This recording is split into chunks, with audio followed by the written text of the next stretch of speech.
Kumusta po kayong lahat? Today is Monday. Schedule ko po dito sa Miles, maglinis. Ayan. Ito po yung yung mga lababo niya. Ito pa siya. Ayan. Lilinisin ko yan.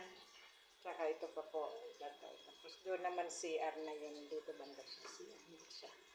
Ayan. Ano po, CR siya. Ito po yung minis namin dito. Yan. Tapos ito po, ito naman yung dito sila nagkakainan. Sa tanghalian dito siya.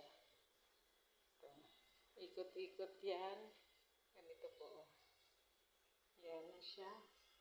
Yan ang lilinisin ko ngayon. So, ang schedule ko po dito is Monday and Tuesday po. Ang schedule ko sa paglilinis. So, sa susunod naman na linggo, ang schedule ko lang is Martes. Isang beses lang ako doon. Ngayon lang doon. So, bilang isang OFW, ito po ang mga daily routine namin. Dito, maglinis. Alam niyo naman. Linis dito, walis.